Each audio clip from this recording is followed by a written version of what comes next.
Welcome to Night Shadows.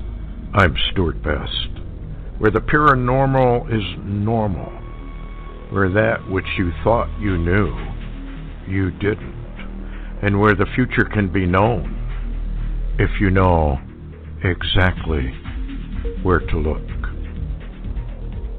Well, good evening, everyone, and thanks for joining in. Tonight, I called it an emergency broadcast because of what is coming up on the Occult holiday situation. And I don't think a lot of people are aware of the fact that from April 19th through May 1st is an occult holiday. I guess we could call it a holidays, in which they do their blood sacrifices and their fire sacrifices. Anyway, hello, Larry. How you doing? Hey, Stuart. Thanks for having me. Really incredible times. Yeah, we really are, and I think this is going to be dead serious. I want to kind of start with the foundation, then we can get into what's really going on. This occult holiday, the 19th and the 20th, are the worst of the group. The occult holiday requires blood sacrifices to the beast. I'm reading from some articles. A most critical 13-day period. Fire sacrifice is required April 19th or the 20th. April 19th is the first day of the 13-day satanic ritual days relating to fire and the fire god Baal or Moloch, Babylon. You'll find that in the scriptures, particularly against Babylon. The day is a major human sacrifice day, demanding fire sacrifice with an emphasis on children. This day is one of the most important human sacrifice days, and as such, has had some very important historic events that occur on that day. And of course, everybody I'm sure is aware. I don't have to list all of the Oklahoma City, Waco, and all of those on 4/19. And you may recall on the Waco situation, a lot of women and young children and even babies were burned alive. That's why the Illuminati are occultists, and this is what they do. Anyway, framing that part of it with what is going on with the North Korean situation. Larry, what's the latest on the carrier groups? They are about there now, aren't they? The latest I've heard is they are approaching the Korean Peninsula towards the north. And, of course, I'll go around the scenario one more time.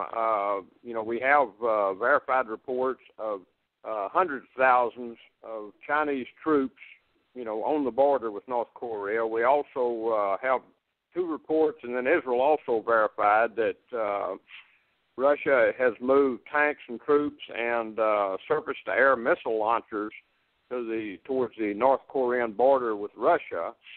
At the same time, we've got the Carl Vinson fleet coming in, the carrier fleet, along with Japanese warships. And as it approaches this region, it's also picked up Russian and Chinese spy ships that are slow-trailing or shadowing the fleet.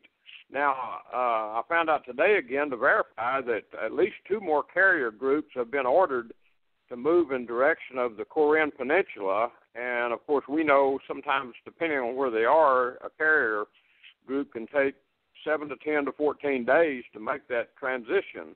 So we are in a time frame of if Kim Jong-un or China or Russia or whatever decides to begin to move, this would be the time in the next few days just before those other two carrier groups get into the region. So it's a very dangerous time. So we are if the ships are arriving just about on the 19th, I find that more than coincidental in view of this occultic holiday. We know that Trump and the groups that he has now surrounded himself with are pretty much in the mystery camp, and whether he would or not, and who knows, deal in this sort of thing. Certainly some of the people that he's been surrounding with would. You have to go, I guess, back to Psalm 2, and the kings and rulers of the earth gather together. So why would China be building up, let's get into this a little bit. What does anybody have any estimates? 200,000, 400,000, 500,000 troops? Do we know for sure, or are these just estimates? These are just estimates. They began at about 150,000 Chinese troops, and now some are saying 200 to 300,000. They're not really sure how much is moving towards the North Korean border there. And at the same time, it appears to be a very powerful military force moving to the North Korean border with Russia from Vladivostok is the region there that they're moving to, which is a naval base, by the way. And there's only one thing you use surface-to-air missiles on, which are the Russians are armed with in that region, and that's either airplanes or missiles. So, it looks like to me, Stuart, and we talked about this earlier, it almost, if I didn't want to think different, it would almost appear that we're being sucked into a trap, a very unique trap. But I hope I'm wrong. I hope I'm exactly wrong, but they are receiving information from some generals in North Korea that they're going to nuclear war, that they're not even, they'll probably bypass a conventional war and just go to nuclear war. So there's a prep over North Korea for something catastrophic. Well, what's interesting is these holidays require a catastrophic event. If you read what they really want to do. The other holiday, of course, is April 30th and May 1, which is a Beltane occultic or satanic holiday, witchcraft, and it is the highest day on the Druidic witches' calendar. And, of course, May 1st is the Illuminati's second most sacred holiday, where human sacrifice is required emotionally or physically. Since the celebration officially begins the night before Beltane, the tradition has developed among occultists to celebrate it as a 2-day ceremony. So, excuse me, it seems like we're into fire and blood, which is interesting when you read the Bible. Blood mixed with fire. This seems like we're entering into this period. I mean, why? Let's put it this way: the logistics to bring in 200,000, 300,000, and who knows how many Russian troops are actually being assembled. The logistics alone are so costly that it almost looks like this is scripted. This has all been planned this way. And that they are, in fact, going to unleash something within the next, 13 days. What do you think? I mean, it looks too scripted to me. It's more than coincidental. It seems like a lot of preparations have been going into play, and, of course, a little post that nobody really read was reporting a few weeks ago that Putin had even called up between 100,000 and 200,000 more troops from Russia. Oh, really? So he's got something big playing. And then as a sidebar on this, which is really interesting, I'd like your opinion too. As this is going on, and of course Pence was in South Korea, Japan, etc. And I posted some pictures of Pence, and he had the most serious look on his face I've ever seen on that man's face ever. That's a pretty mild individual, but he had a look on his face in South Korea, and people can go to my blog and look at it. That was very telling. Now, Mattis, Secretary of Defense Mattis now, ex-General Mattis, listen to this. Mattis is considering, it's from Debka file in Israel, Mattis considers U.S. Tomahawk strikes on ISIS Sinai headquarters at a mountain ISIS has in the Egyptian Sinai. So, and then as another sub to that, Koenig Watch is reporting U.S. Defense Chief Mattis is visiting Israel and Saudi Arabia to talk war aims. So you're not really looking, if you play back 80 days, Stuart, and you look at Trump, the minute he walked into office, the military started moving. It's almost like he walked into a war plan that was already set in motion, basically, and it's still being played out. Yeah, and maybe it's all orientated to these 13 days. It just seems very coincidental that our carrier groups are arriving on those days, the 19th and the 20th. They'll be there as far as I can determine. Isn't that a little bit, how do we say, interesting? And when you look at the occultic holiday concepts?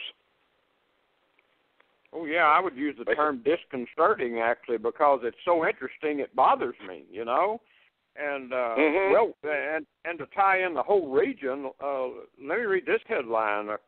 Q Alerts had it, and there's a couple other posts today. Koenig was posting it, that Hawaii is hunkering down, says that North Korean tensions has the island, Hawaii, calling for a new emergency attack plan to protect Hawaii from North Korean missiles. Now, we do know that the military has been bringing in some ships that can possibly strike missiles, but, it's interesting that North Korea tensions have now caused Hawaii to begin reviewing all their missile attack defense plans and trying to engage new ones. So Hawaii apparently is rather concerned where this may be going. They will be a prime target of the regime. Yes, and don't we have reports, though, of a probable North Korean sub off the Pacific, but near the United States? Well, we actually do, and, of course, of all people, Sartre Fall originally placed that side note in her postings and talked about a Korean with a nuke, sub setting off the West Coast, and then a couple of days later, after everybody laughed themselves silly, we had multiple reports of submarine spotter planes flying up and down the West Coast. So is that a clue? Yeah, and I also heard that Russia, once again, has been probing the West Coast with their bombers. And I think that came from major news. That was on Fox, I believe. So why would they be out true. there? Yeah, that's why exactly would they be true. Fox has been reporting that this morning, that the Bear bombers were flying 100 miles off the Alaskan coast, and we had to send fighters to turn them back. So there's a lot of probing that's going on all around the world, actually, right now. Yeah, and all of the big nations are really almost in war mode, building their defense systems, the offensive systems, et cetera, et cetera. I don't think I've ever seen so much activity going on militarily, and it's been building up to where we are right now. Now, almost every April 19th, something big happens. The list is so long I don't want to even get into it, but it looks like why would they not do something on this upcoming 13 days, starting, I guess, tonight, maybe? And did not Kim Un, or whatever he calls himself, says total war against the United States if he is provoked any further? And didn't he say something about he intended to launch a missile every week, kind of in your face to Donald Trump? Well, that's very true, and the threat of the nuke test is still ongoing. So it's rather interesting, too, with the reports out of China that they're not positive they can sideline Kim Jong-un. and his regime. They don't know if they can stop what's already begun. And matter of fact, China had reported that this road that U.S. and North Korea appears to be going down, China says may be irreversible. Well, then didn't Russia say don't do it? Haven't they warned us if we do this that we're going to be in trouble with them as well?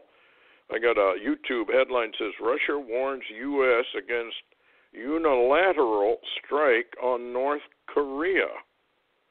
Then another headline, North Korea will not back down. Now, I was kind of, all these troops on the border are very bothersome, but here's something that's kind of interesting. So I looked up what's North Korea all about. Okay, here's what it says. This is interesting, and I want your opinion on this one. North Korea is a mountainous country that has huge natural resources, including deposits of high-quality coal, gold, silver, uranium, iron ore, and rare earth metals. This is written by a Dr. Petrov, a fellow at the Australian National University College of Asia and the Pacific. You don't suppose Donald Trump has made a deal somehow with the Chinese? They provoke him Kim into doing something stupid. Then that scenario that we had talked about, an underground bomb, a nuclear bomb, or even a hydrogen bomb under Seoul, China can then move in, and maybe even Russia, and take the entire Korean peninsula, and they got all this mineral wealth. Is it possible, or is that so bizarre it wouldn't be true? I'm not, the art of the deal. You can make all kinds of deals. I wouldn't trust the communist Chinese as far as I could throw one of them. But it looks kind of odd because they do have tremendous natural resources. Now, I don't know about energy, but we know that energy and stuff like that make a big difference in the wars that seem to be building all over. So if this is some sort of a deal that's been made, they get their sacrifice that they want. Maybe they want to redraw the map over there, and it's a domino effect. Because if we get into a war there, China would move probably almost instantaneously, excuse me, to take Taiwan. And in the Armageddon script, you have trouble in the Balkans and the Middle East, almost like not simultaneously, but almost simultaneously erupting. What do you think? No, that's very interesting because you mentioned rare earth metals and the energy offers of North Korea, but also there is a vast oil resource in the South China Sea, and China wants that terribly. I mean, that's a big thing that China's after. Matter of fact, that's why they've been building up those islands and arming those islands, because they're wanting that energy. And, of course, Russia wants energy, too. I mean, from any source, it can get it. And so, it's funny, Stuart, that it seems like so many times, you and I have talked before, and usually after all these battles are fought, when we look back, it was energy. It was an energy war. Yes. Here's another part of this article. Excuse me. We're having a rough time here. He said North Korea has exported its minerals to allies such as China and the Soviet Union for decades. Since then, it has been more proactive in international trade, although tightening of sanctions has seen its exportability curtailed. Dr. Petros said China, in particular, has maintained a trade to North Korea and was very keen to keep a monopoly on the rare earth metal trade. Now, so China buys everything North Korea is prepared to offer on its rare earth metals. Well, that's what they're looking for, because aren't the rare earth metals needed for a lot of this strategic weaponry that they're using now? Well, yeah. I'd have to really look it up. I'm sure somebody out there knows. Yeah, the rare earth metals are needed in a lot of weaponry, communications, and computerized activities, and so that's very important for your weapon systems. Okay, now we also know, and this is what bothers me, and I hope none of it happens, is that we have had most of our military computerized chips and whatnot manufactured by China. China is a sworn enemy. They would obviously build in backdoor ways to disable. And if Russia's involved, Russia has some sort of an EMP weapon, because they disabled a couple of our battleships, did they not, over there in the Mediterranean? Not only disabled some of our battleships, but if you'll remember, over the last few years, a number of our fighter planes have been grounded. Whole fleets have been grounded because they talked about glitches, and these glitches have turned out, I believe, to be the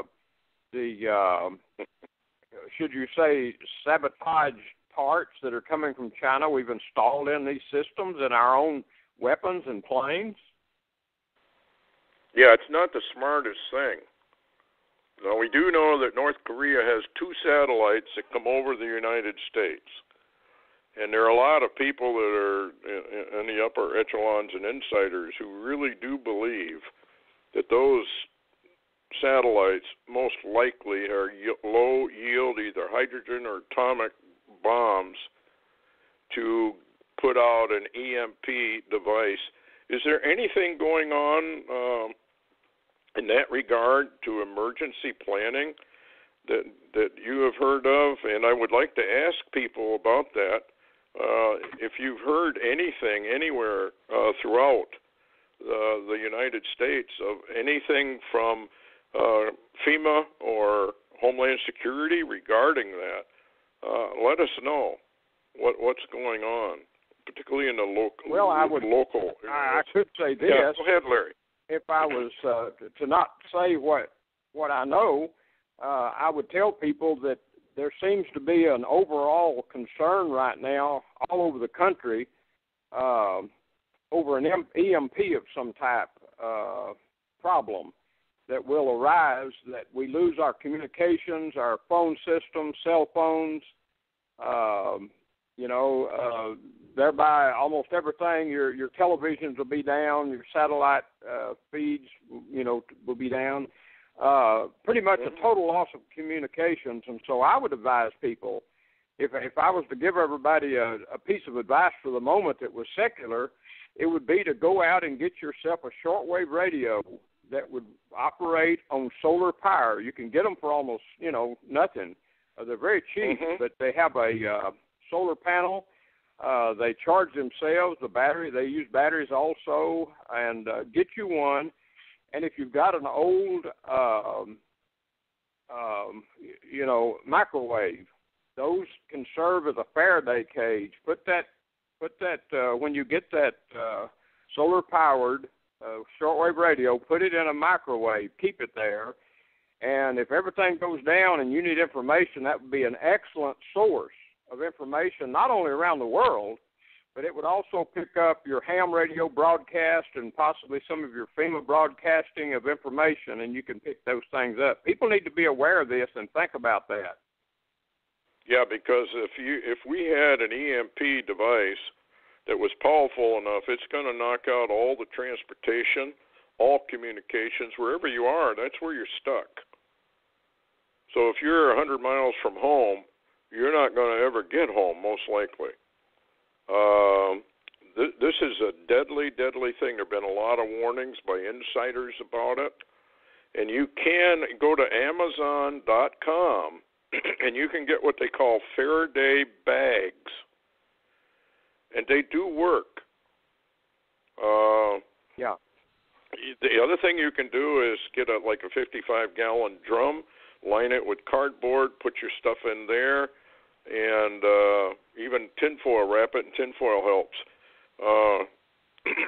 to keep your electronic devices, particularly shortwave, because most of all the other stuff, if the United States get hit with a powerful EMP device, like some people think that this is what these North Korean satellites are all about, it could cripple the United States. And you wouldn't know when it's going to hit.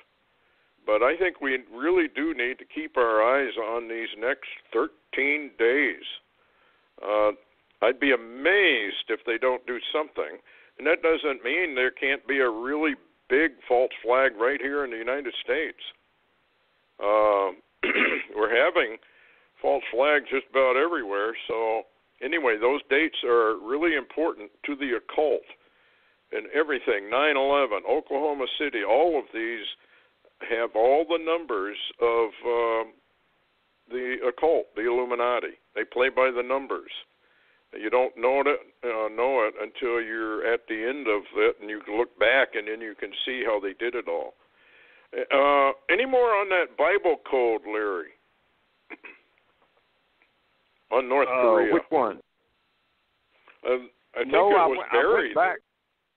Yeah, it was Barry Rothman, which did those, and it indicated or appeared to indicate that North Korea would start something, and it would be possibly atomic. I know that Glazerson came up with some related information that sounded the same, and I wanted to tell you also that Ed Dames apparently was on Coast to Coast AM last night with a warning about the time frame in this North Korean situation, indicating he is apparently giving information to the U.S. government agencies right now because he thinks it's so critical. So he's got his antenna up high. So we should watch the next few days, or the 13 days you're talking about, but until after May Day, I suppose, to see what occurs. But people need to be aware.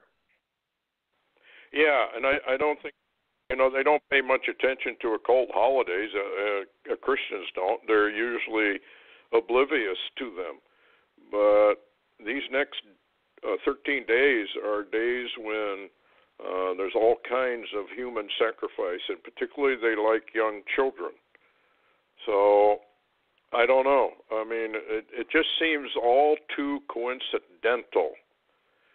We can't say that anything's going to happen, although it's very odd. Trump hasn't said a word, and Putin has only warned us. China hasn't really said how much other than to warn us not to do it. And Kim, he hasn't said anything, has he, other than giving Trump the finger, basically. Yeah, that's right? That's what's interesting right now is the non-information.